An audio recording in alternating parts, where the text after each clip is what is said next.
Почитувани гледачи, вие сте со регионалните вести на телевизија КИС Именада, а во нив ќе гледате.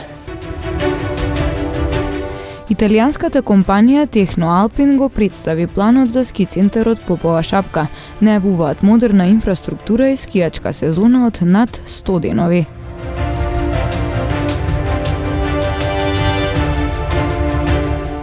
Символот на Шарпланина, кулата на Титов врв, највисоката точка на шара, повторно е оштетена.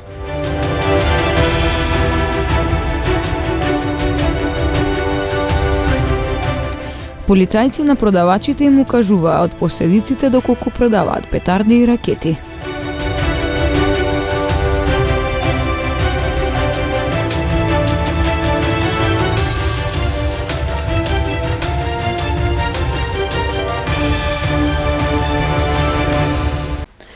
Италијанската компанија Техноалпин го представи планот за ски центарот Попова шапка. Најавуваат модерна инфраструктура и скијачка сезона од над 100 денови. Скијачки патеки, системи за вештачки снег, сместувачки капацитети, паркинзиски лифтови, жичари, угостителски објекти, како и планинарски домови. Предвидува планот за развој на ски центарот Попова шапка, што денеска на пресконференција го представи компанијата Техноалпин, а е одобрен од владата. Станува збор за инвестиција вредна над 180 милиони евра. Сакаме да изградиме нови падини, 16 вкупно. Светлосиното е за почетниците, потоа имаме 8 со црвени стрелки, како и 4 обелижани со црни за експертите. Мислам дека за Попова шапка најбитни ќе бидат црвените. Исто така, ако се развиваат нови ски падини, тогаш мора да имаме и нови ски лифтови, нови жичари. Вкупно сакаме да изградиме 9 нови жичари. И на почетокот би направиле 2 од нив. Во првата фаза би ги изградиле системите за вештачки снег. Тие се навистина многу важни. Сакаме тие да бидат целосно автоматизирани и да бидат поврзани со нашиот софтвер. Тоа е многу важно за ски центрите, затоа што планираме да работиме повеќе од 100 дена на Попова шапка. Би инвестирале во 2 резервоари. За зимската сезона би ги користеле за правење вештачки снег, а во летото, како што може да видите на фотографијата, ќе ги користиме како летни атракции. Сакаме да инвестираме и во крос-кантри скијање. Во првата фаза сакаме да изградиме 2 нови спа хотели со 4 звезди, а вкупно да бидат 4 во целиот проект. Сакаме да ги искористиме и постојните хотели. Попова шапка е Славија, тоа е дел од нашиот бизнис план. Би имале и викендици.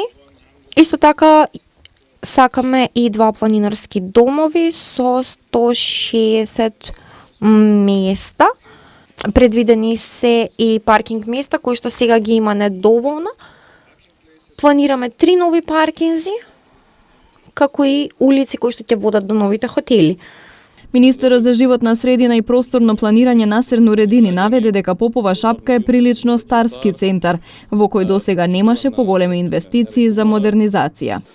За жал, повеќе од децении не се инвестираше во модернизација и постоечките капацитети или проширување на сегашните поради истото локалитетот во денешно време е застарен и заостонат. Постојните ски лифтови се застарени, нема систем за правење снег и последователно скијачката сезона е усвоена и е условена од временските прилики. Односно се скија само кога има обилни вржења на снег. А скијачките патеки главно се поврзуваат без каква било адаптација на теренот. Според извештајот од мониторингот на судските постапки во судовите во државата, исти недостатоци има и во работата на судските совети и во судовите. Годишните извештаи се всушност два извештаи од работењето на Судскиот совет и Советот на јавните обвинители и еден извештај кој што се однесува на мониторингот на судските постапки во судовите во државата. И во принцип немаме некои големи разлики во однос на постапувањето и на советите и на судовите во однос на ваквото истражување кое беше направено лани. Детектирани се во суштина истите недостатоци како во поглед на работењето на Судскиот совет и Советот на јавните обвинители, така и во поглед на судските постапки, со тоа што можеме да забележиме дека Оделението за гонење, организиран криминал и корупција при Основниот кривичен суд во Скопје е малку поекспедитивно во постапувањето во однос на предметите и во она доследно почитување на правилата на кривичната постапка, вклучително и начелата на јавност и транспарентност. Меѓутоа, она што беше интересно е што увидовме дека казнената политика во рамки на ова оделение е во голема мера многу слична со казнената политика во останатите постапки, што е малку невообичаено ако се има во предвид дека станува збор за сериозни кривични дела од областа на организираниот криминал и корупцијата. Денес во Стопанската комора на Македонија бија презентирани активностите на подкомитетот НАТО и бизнес заедницата. Овој подкомитет треба да овозможи конкретни мерки за олеснување на пристапот на нашите компании на НАТО пазарот со цел подобрување на македонската економија. Денешната средба заедничка ја прокламираме работата на подкомитетот НАТО и бизнес заедницата, кој е во рамките на големиот проект што пред неколку месеци го промовиравме, а тоа е проект МКД 2030. Идејата на овој проект, на овој голем проект е практично да направиме сојузништво или партнерство помеѓу Министерството за одбрана и граѓанското општество и коморите, а нели се со една единствена цел да креираме одржливи решенија кои што ќе придонесат за целосно искористување на нашите национални капацитети и потенцијали, а се во интерес на државата. Овој подкомитет преку заедничка соработка треба да овозможи конкретни мерки, конкретни активности преку кои ќе се олесни и значително ќе се подобри пристапот на нашите компании на НАТО пазарот, а нели се со цел да придонесе за подобрување на македонската економија, меѓутоа и отварање на нови работни места, заради тоа што НАТО алијансата е безбедност, меѓутоа дава и економска шанса за сите нас. Символот на Шар-планина, кулата на Титов врв, највисоката точка на Шара, повторно е оштетена. Искршени се 5 прозорци на првиот и на последниот кат на кулата на Титов врв, од кој еден е целосно откорнат, а вратата на кулата не може воопшто да се отвори, информираат од планинарското друштво Argentus Mount. Обично во декември многу планинари одат навечер на Титов врв и престојуваат во кулата, па сакаме да ги предупредиме планинарите да знаат дека кулата е оштетена. Моментално ако одат ќе настрадаат, зашто ако стигнат навечер не можат да ја отворат вратата и можат да замрзнат надвор, велат од планинарското друштво. Инаку не е прв пат кулата да се оштетува, исто и лани биле искршени прозорци. Вратата некој намерно ја остава отворена за да влегува снег во објектот. И покрај нанесувањето штети од Argentus Mount вела дека нема да се откажат од кулата, ќе ја реконструираат целосно и ќе ја одржуваат. Иницијативата за обновување на кулата е започната од планинарите од планинарското друштво Argentus Mount. Потребните материјали до 2600 метри надморска височина изминативе години ги транспортираа со ратрак, а потоа до самиот врв каде се наоѓа кулата. Поради непристапниот и стрмен терен, прозорците, вратите и друго, планинарите ги носеа пеш или пак со коње. Во продолжение информациите од билтенот на СВР Тетово. Вчера во 10 часот во СВР Тетово е пријавено дека 69 годишникот Тетовско Жеровјане во местноста Стенечки борови, атар на Тетовско Стенче, каде бил на лов со уште 3 лица, сам се повредил во десното стапало. Според пријавеното, тој неговата ловечка пушка ја оставил до возило, а кога било стартувано возилото, пушката се лизнала, паднала и испукала еден проектил кој го погодил М и во стапалото. Тој бил пренесен во Тетовската клиничка болница за укажување на лекарска помош. На местото на настанот увид извршиле јавен обвинител и екипа од секторот за внатрешни работи Тетово. Се расчистува и документира случајот. Полициски службеници на СВР Тетово вчера во 12 часот и 40 минути лишиле од слобода 23-годишникот Титовска Голема Речица, кој претходно извршил кражба во селото. Одземеното е пронајдено и вратено на собственикот, а против инволвираниот ќе следува поднесок.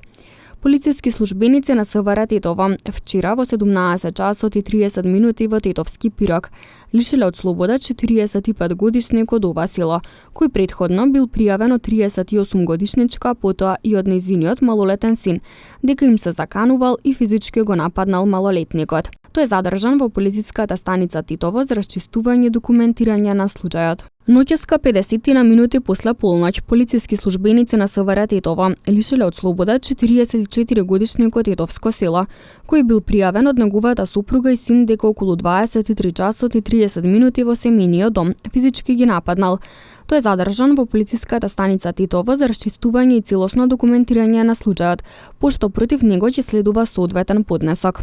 55 годишен гостиварец вчера во 13 часот и 30 минути во СВР Тетово пријавил дека непосредно пред тоа на улица Младен Груевски во Гостивар физички бил нападнат од едно лице кое се превезувало со такси возило, а поради недоразбирање во сообраќајот се преземаат мерки за расчистување и документирање на случајот.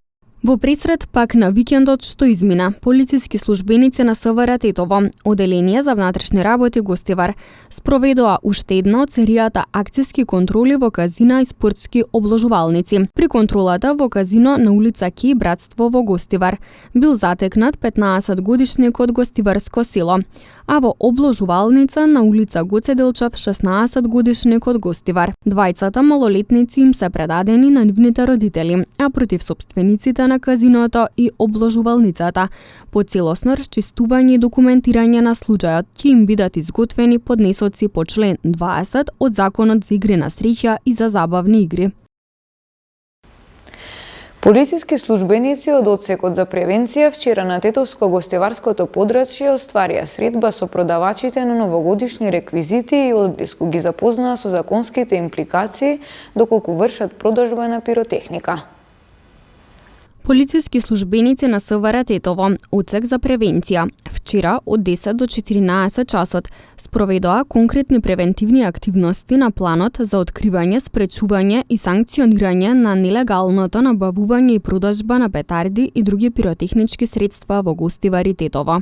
Во Гостивар во овој период беа посетени повеќе импровизирани тезги за продажба на новогодишни реквизити, поставени на улиците Браќа Ѓиновски, Гоце Делчев и Мајор Чеде Филиповски, како и специјализирани продавници и киосци во централното подрачје во кои се нудат најразлични вакви реквизити. При посетата, собствениците на тезгите и продавниците одблиску беа запознати со законските импликации доколку вршат продажба на пиротехника, а посебно на малолетни деца. Истите беа предупредени и за можните кривични прекршочни санкции од продажба и активирање петарди на јавни места.